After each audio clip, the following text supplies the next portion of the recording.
Hey, assholes! The review started! Do something! Oh, yeah, okay.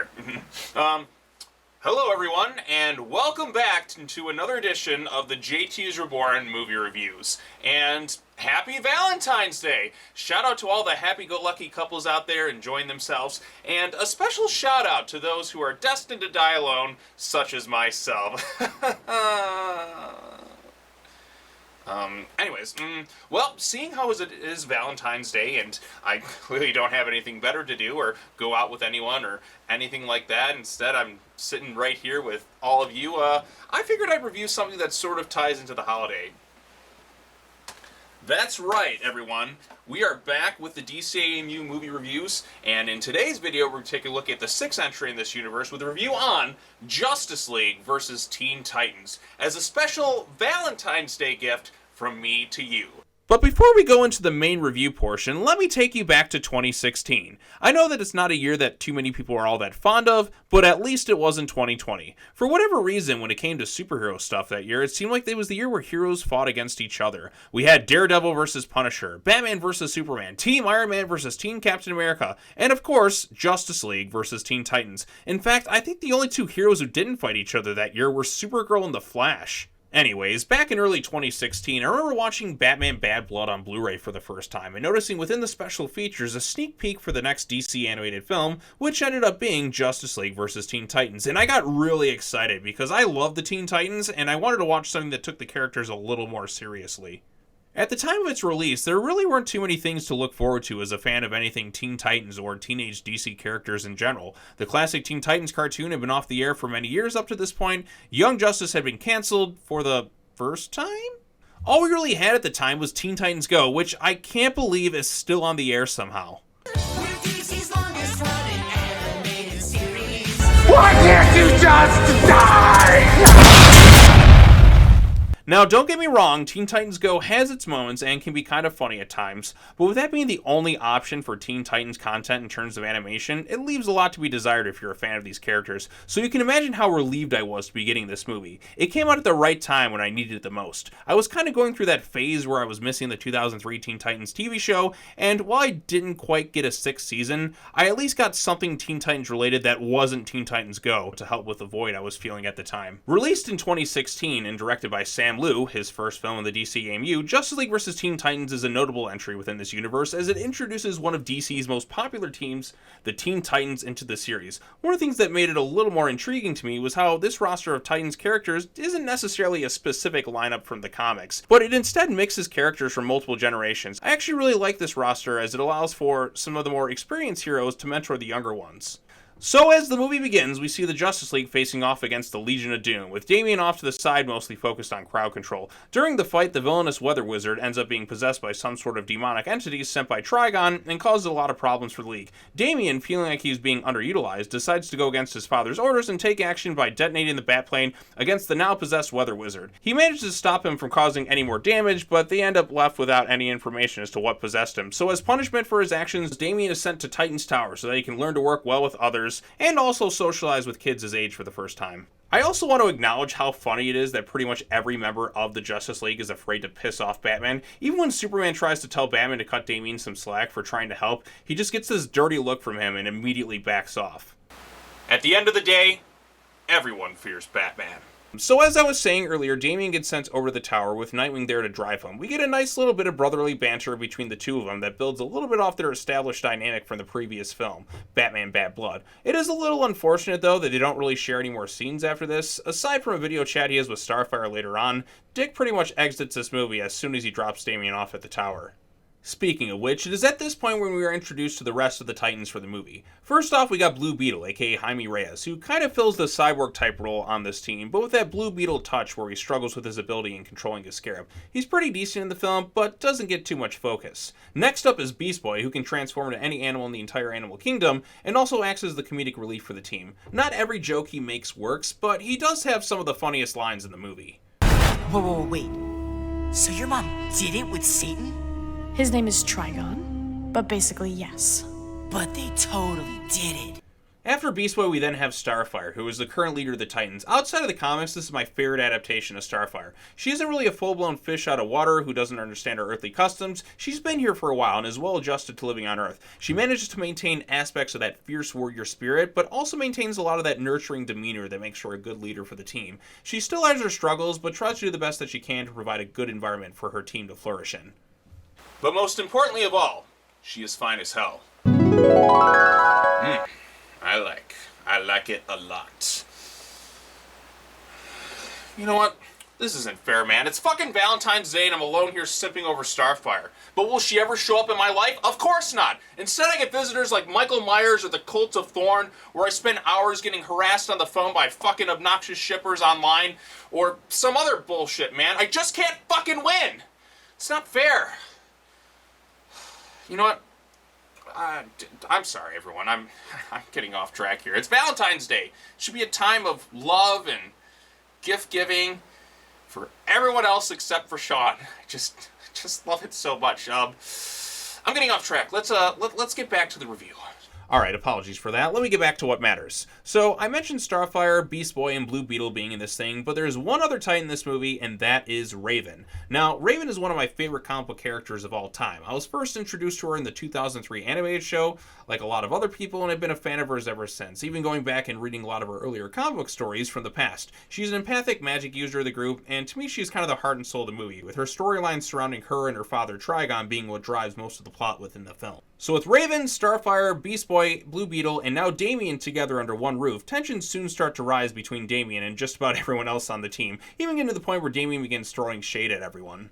Nightwing said you were a princess. Exiled, no doubt. I'm the leader of this group. As I see it, you're an alien with nowhere else to go. Everyone needs a home, Damian. You included. Thank you for chiming in, witch girl. We are only here to help you realize your potential. You've been here long enough. When do you think you'll realize yours? Man, this kid is roasting everybody today.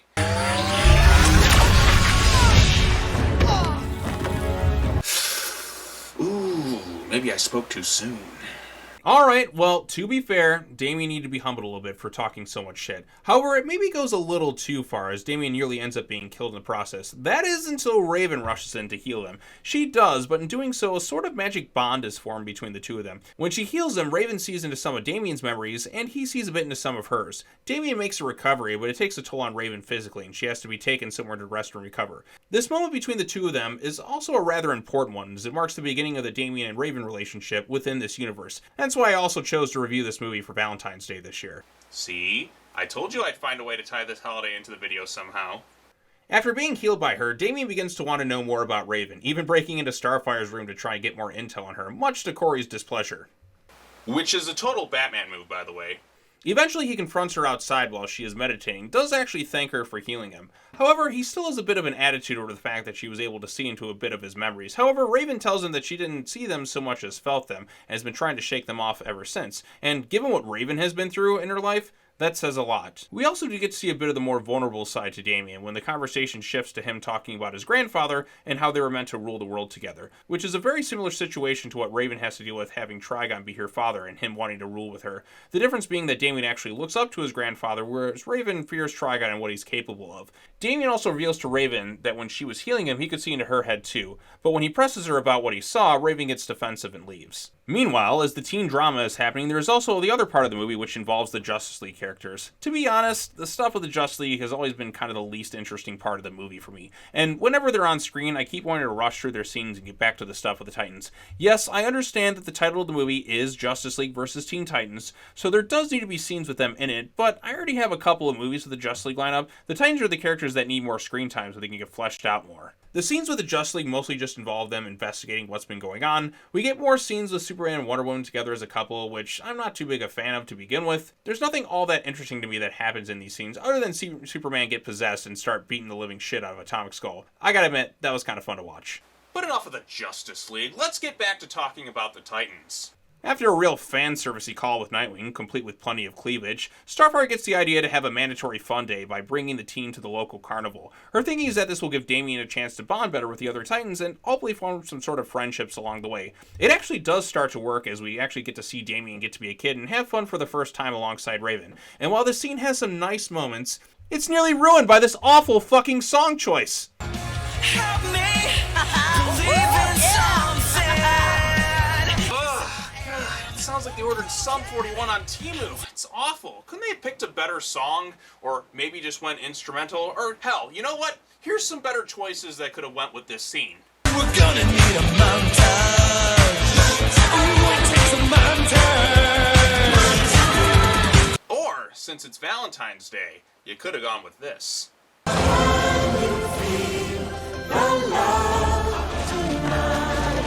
Alright, that's enough now. YouTube already demonetized me. I don't need them to take the channel down over copyrighted music, but the point I was trying to make was they could have picked a better song than what they had in the movie. Aside from the bad song choice, I actually do like some of the moments in this montage, particularly those involving Damian and Raven. The most interesting aspect of this movie, at least for me, is the stuff focusing on those two characters. It was never something I thought about before this movie, but it just kind of makes a lot of sense as to why these two characters would gravitate towards one another. I think it's because these two can understand each other on a level that nobody else can due to their similar upbringings. For instance, Damian is the grandson of the Demon's Head, while Raven is the daughter of a literal demon. Each of them struggles with the darker aspects of their upbringings and the expectations that their families had placed upon them, but they're not exactly the same in terms of personality. Damian is a little more hot-headed, and Raven is a little bit more reserved. I also like the fact that Raven is someone who has no problem putting Damian in his place, and I think that's something that even he admires about her. Raven is also someone who sees that despite Damian being an insufferable prick at times, he still has a kind and generous soul in his heart, while Damian sees Raven as someone who values others above herself and is willing to do a great deal if it means keeping the others around her safe. So yeah, I think they actually work pretty well together. My phone. Let's see who it is this time. Hello, Sean speaking. How may I help you? Oh my god, you shipped them too? Who is this? This is the Damian Raven fan page. Oh, no. I remember what happened the last time I dealt with shippers. It caused me enough pain. To what? You accept Raven and Beast Boy as your one true pair. Oh, you mother... You pieces of both your fan bases. I'm never gonna accept either one of those two pairings because they suck.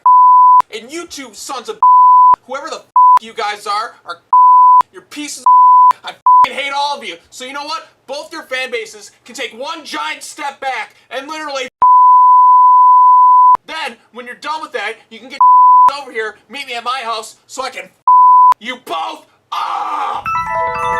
So as you can see, after dealing with both the Rob Star and BB Ray fan bases, I ain't dealing with that shit ever again. Oh, you want to talk? What do you mean? Aren't you the same person who made several videos about the ship? No, I might have made one. You made several, you stupid bitch! In fact, the most viewed videos on your channel all have them in the thumbnail. Okay. So you got me. I made a few videos about two of my all-time favorite characters together. So what? I just don't want to get too involved in the whole shipping aspect of things. People go fucking crazy over this shit. People actually dox each other over fictional characters getting together. It's completely insane. You know what I mean? We understand, but I'm afraid you'll still have to pay the price. What are you gonna do? You gonna attack me through the phone? You gonna mute me? You gonna do something like that, you stupid son of a... Hi everyone, my name is Sean, and I'm one sad, pathetic loser, and no woman will ever look at me. In fact, the closest thing I've had to sex is sticking my dick in the vacuum cleaner.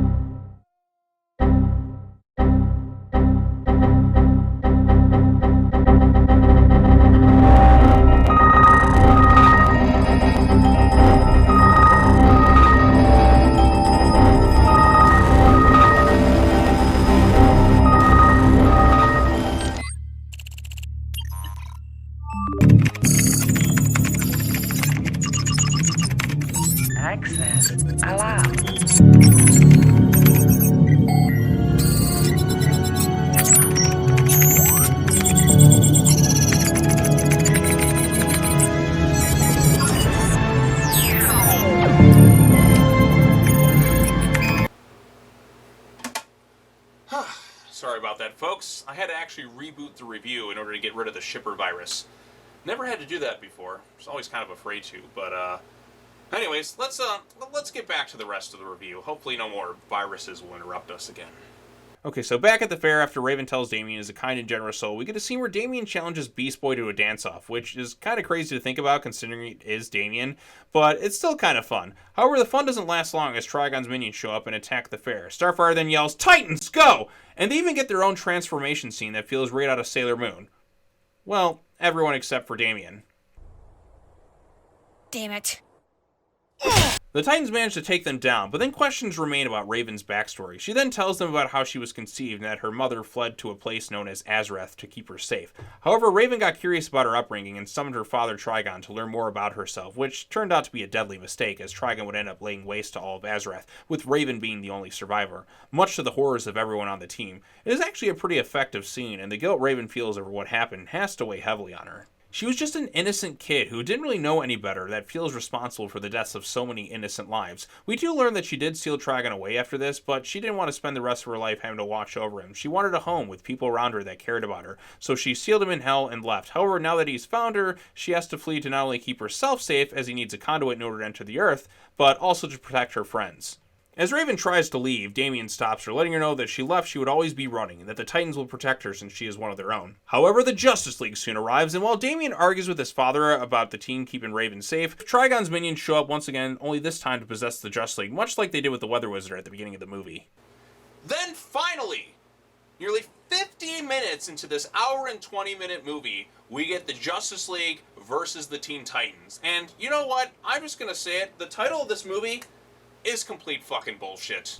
Unlike, say, Batman vs. Robin, where there was a lot of conflict between the two of them before it ended in them fighting each other on their own free will, the fight in this movie is really just a couple of League members versus the Titans. Not even really the Justice League fighting the Titans properly as they are possessed. Plus, it's not really much of a fight either, as the Justice League very easily kicks the Titans' asses. Only thanks to Raven turning herself in to spare their lives were the Titans able to survive and fight again. But right before Raven and the possessed League members leave to go bring Trigon into this world, Blue Beetle managed to knock out Cyborg, which in turn frees him from being possessed. After he wakes up, the team tries to figure out a plan to try to find Raven and stop Trigon. With Batman out of commission and the team going up against the possessed Wonder Woman, the Flash, and Superman, it sounds like the perfect time to call in Nightwing for help.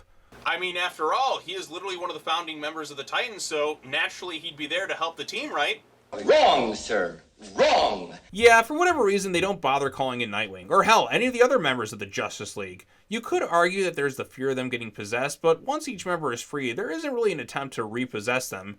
Maybe the other members of the League are busy with other threats around the world. But this is the arrival of literally Satan himself. I think this takes precedence over several other issues going on.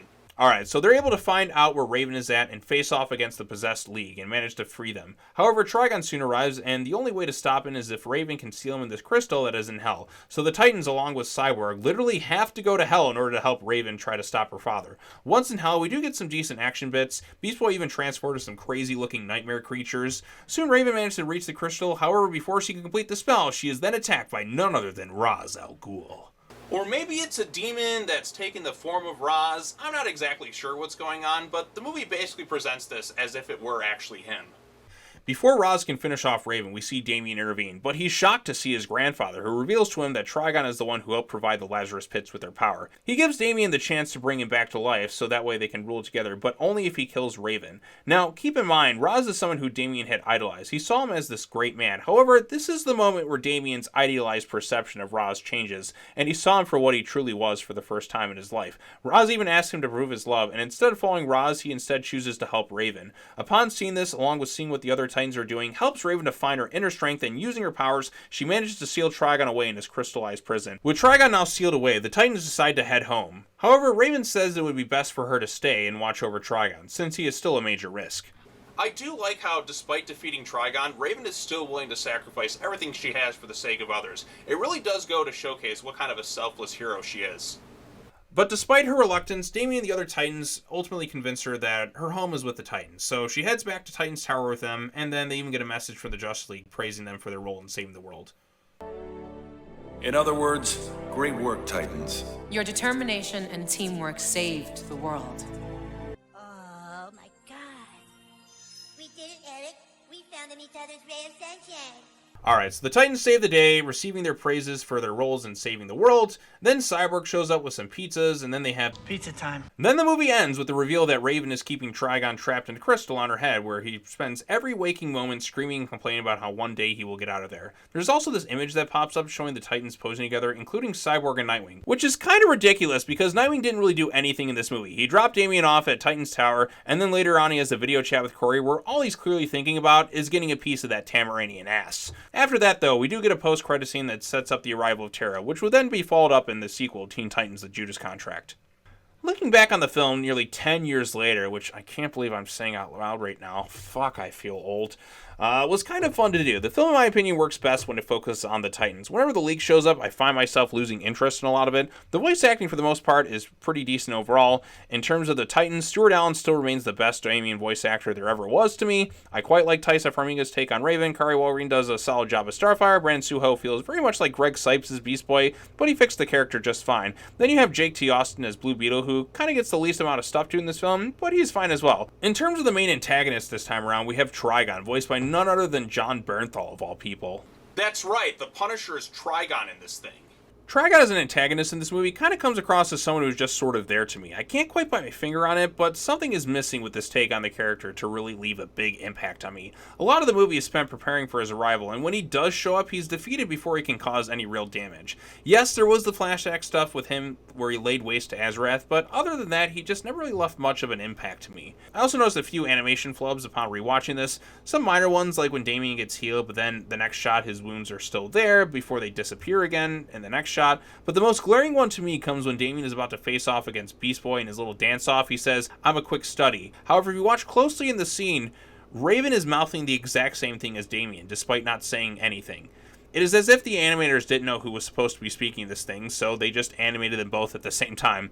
It's not enough to break the movie for me. Like, these are just minor complaints, and I know these movies are made on the cheap, so I'm willing to forgive a few things, as long as, the story is interesting enough. I think part of the problem with this movie is that I think it would have probably worked a lot better as a solo Titans movie instead of having the Justice League in here. The League already had a few movies together, and since there's only so much screen time in this thing, and with there being so many characters, they all don't get as much time to shine and be fleshed out as they could be. When Damian arrives, he isn't really there that long before all the chaos starts, so the team bonding between him and the others has to happen rather quickly. I do think it is kind of a shame that the Titans never did get a third movie together. Sure, they would go on to appear in the Judas Contract the following year, which, if you want to know more of my thoughts on that one, you can check out my review on it. But I really like this lineup and wanted to see more of them together and see them be given more to do within this movie and the DCAMU as a whole.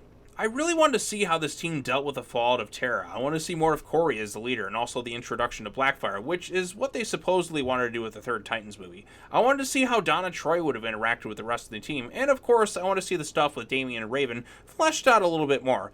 It's still, in my opinion, the most interesting aspect of the film. As it stands, Justice League vs. Teen Titans is a film that has its flaws here and there, but I still enjoy a good chunk of it overall. It helped to give me that Teen Titans fix I was missing at the time, and I appreciate it for that. It won't be for everyone, and while I think some aspects could be a bit rushed and some characters don't get enough to do, there's still enough good things in here that make it entertaining enough for me to personally recommend.